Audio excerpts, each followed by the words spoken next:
We're bringing you more of that story now on the presidential candidate for the APC and the issues surrounding his certificates and the generality of his alma mater, secondary school, Katsina, in Provincial Secondary School, Katsina State.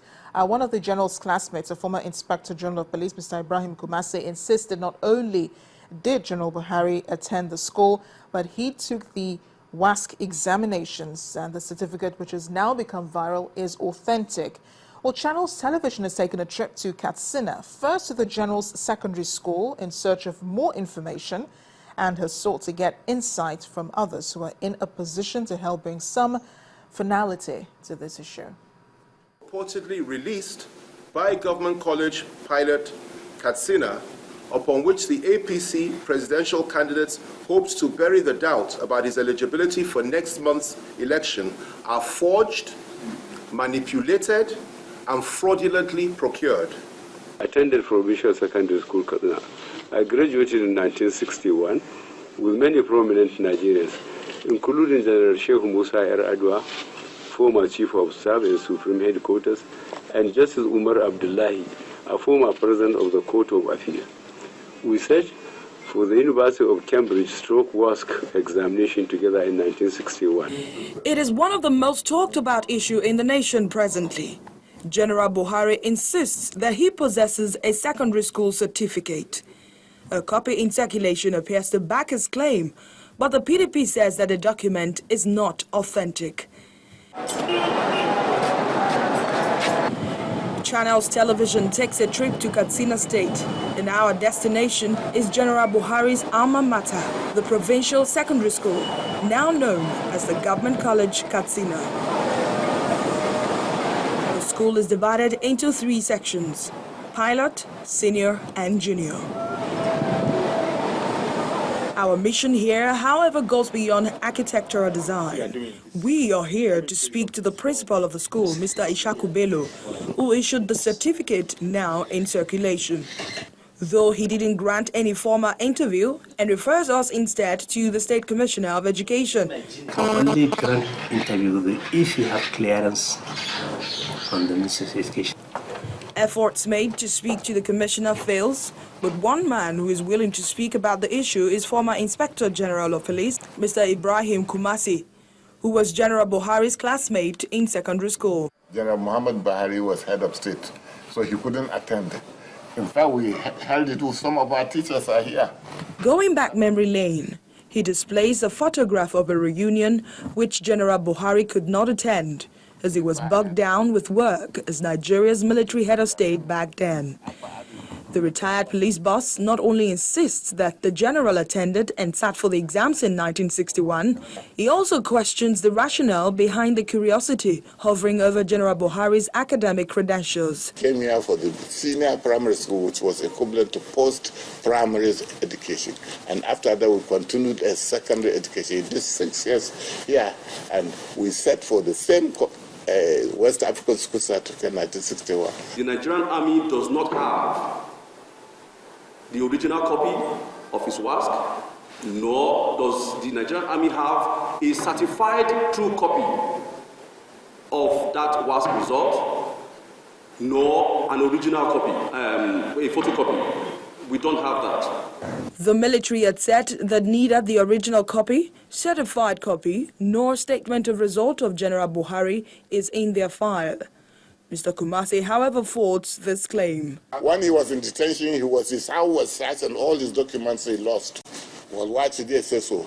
Are they calling the shots of the government? Is it the government that is telling them to deny it? Or were they misquoted? The results released by the college appears to confirm General Buhari's claim that he undertook the University of Cambridge West Africa School Certificate examinations and obtained 5 credits in English language, geography, Hausa language, history, and health science. The results indicate that the former military head of state failed in mathematics and good work and had a pass in literature in English. The examination center number was 8280, while Mr. Buhari's candidate number was 002. The PDP refutes these claims as the controversy lingers.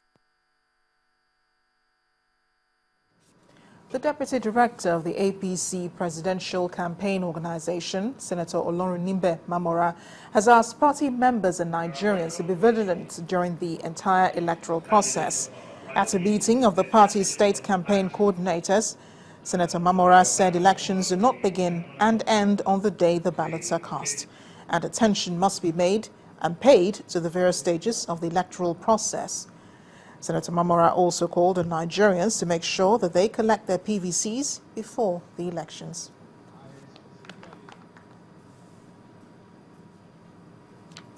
A former Minister of State for Defense, Musliu Obanikoro, has been speaking out on why he thinks General Muhammadu Buhari is not electable.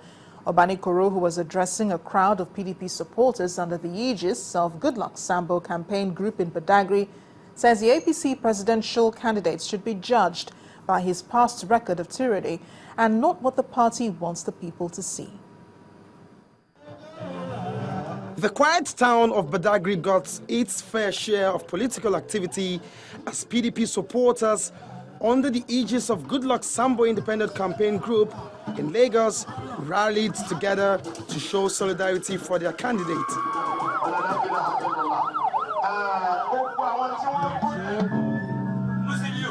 Arriving the venue as one of the dignitaries is the former Minister of State for Defense, Senator Musliu Obanikoro, who eventually addressed the waiting crowd on why the opposition-led APC should not be given any shot at office.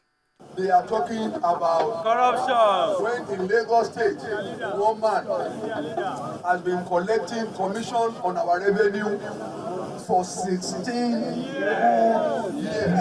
The other man who wants to be president, we know his record. He locked up late Ajasi, late Onobanjo, Alhaji Jakonde, Ambrose Ali, and Bola Ige. Now, today, we would have had metro line in Lagos, if not for General Muhammadu Buhari.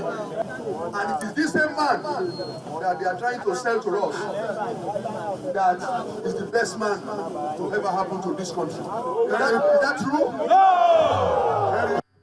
He didn't just reel out what he considers a disturbing past of APC's presidential candidate. He goes on to state why President Goodluck Jonathan is the man for the job. Jonathan has done so well for this country despite the distraction. The president has deepened our democracy by encouraging freedom of speech. And he has made the entire country his constituency. Yes. It's not discriminating against the Igbos, it's not discriminating against the Yorubas, nor is it discriminating against the Hausa Fulanis. Yes. February 14 and 28th are the dates in focus. Politicians are doing all in their powers to woo voters to their side, and not even the supporters of the incumbent are ready to back down. Surely, the days ahead will be interesting days of political activities. Olu Phillips, Channels Television News. We're staying with the political process. The campaign trainer of the All Progressives Grand Alliance governorship candidates in Imo State, Captain Emmanuel Iheanacho, has continued his movement across the state, visiting the oil-producing area of Ohaji Egbema local government area. Captain Iheanacho promised the people that if elected, his government will ensure that the developments in the oil-producing area of the state will be equivalent to the oil derivation proceeds. He promised to provide basic amenities such as good roads, pipe-borne water, and quality health care for the people. It's over 2 weeks intense campaign by the All Progressives Grand Alliance governorship candidate, Captain Emmanuel Iheanacho, and his team, traversing the length and breadth of the state.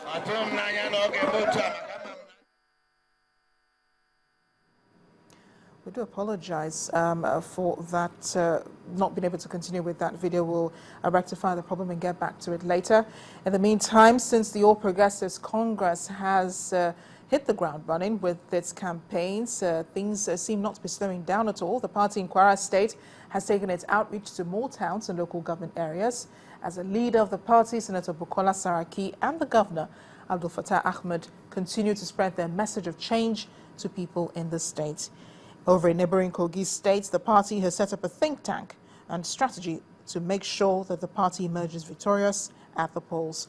Our correspondent, Seun Okimbaloye, reports. The momentum is getting more and more intense. Wherever you get to these days, you almost will find one political campaign or the other. In Kwara State, the steam is gradually hitting a boiling point as the All Progressives Congress APC continues with its combing of the entire North Central state with its message of change.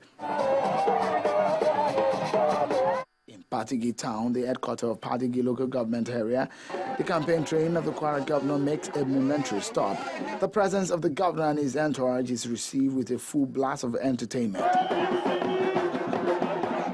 Despite the scorching sun, the supporters endured, itching to hear from the governor his message.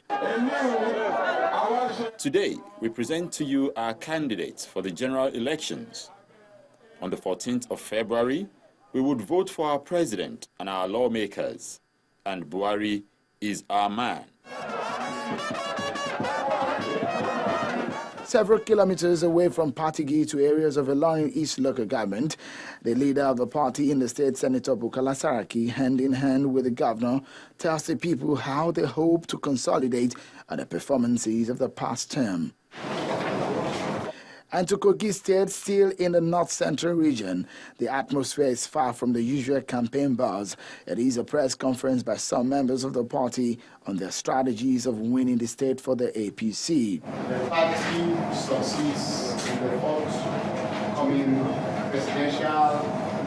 An initiative tagged Kogi for Change is a campaign strategy formed to help drive the ideas of the party ahead of elections.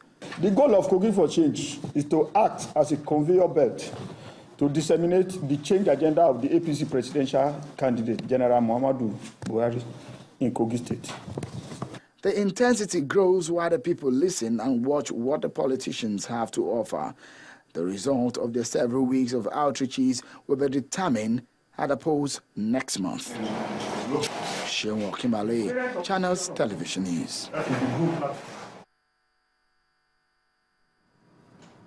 Meanwhile, the campaign trainer of the All Progressives Grand Alliance governorship candidates in Imo State, Captain Emmanuel Iheanacho, has continued its movement across the state, visiting the oil-producing area of Ohaji-Egbema local government area. He's promised to provide basic amenities such as good roads, pipe-borne water, and quality health care for the people. It's over 2 weeks intense campaign by the All Progressives Grand Alliance governorship candidate, Captain Emmanuel Iheanacho and his team, traversing the length and breadth of the state. This time, the campaign train hits Ohaji-Egbema, one of the oil-producing communities in the state. The first stopover is the palace of the traditional ruler of Obomadike community, His Royal Highness Eze Sylvester Okodu. Thereafter, he proceeds to the venue of the rally where thousands of his supporters are on hand to receive him. While taking a swipe at other opposition parties in the state, especially the APC and PDP, he said for the past 15 years, both parties have been in power and they have nothing to offer to Imo people. For over 15 years, different administrations have come and gone in Imo State. Huge amounts of money have been collected on behalf of the people. And we have been expecting to see industrial investments that will create job opportunities for the mass of youth that we see here today. It has never happened. He said the All Progressive Grand Alliance is the only party that has the Igbo interest at heart, and if elected into office, he will ensure massive development in the oil-producing areas. Everybody understands the position of Ohaji-Egbema in the scheme of things in Imo State. It is the breadbasket of Imo State. It is the place where we produce the food that we eat. It is also the source of the revenue that we enjoy. All the oil that is is produced in Igbo State is produced predominantly from the Ohaji area. And there's absolutely no reason why the people of this area should not enjoy the benefits of good governance. That is why we have decided that we are not going to sit on the sidelines and watch whilst our people in Ohaji continue to suffer. Captain Iheanacho's campaign train also moved on to Osu and Oru East in Olu local government area of the state, wooing the masses and insisting that APGA remains the best platform that can take Imo indigents to the promised land. We turn to security now. A very serious gun battle between insurgents group Boko Haram and the military in Maiduguri is believed to have subsided and the militants chased away. An eyewitness says the insurgents gained entrance into Maiduguri, the capital of Borno State, in the early hours of today, shooting sporadically and attempting to take over Munguno barracks. Residents were temporarily stuck in their homes while houses were being razed. However, the Nigerian Air Force has moved into the area called Sector 6, Jimitulio village, about 5 kilometers to Maiduguri, and are raiding the militants from the air. Meanwhile, Defense Headquarters has imposed a dusk to dawn curfew in the state to enable it repel the attacks of the retreating militants. When the News at 10 returns, residents and motorists lament the state of Lucky Way in Benin City, Edo State. Please join us again.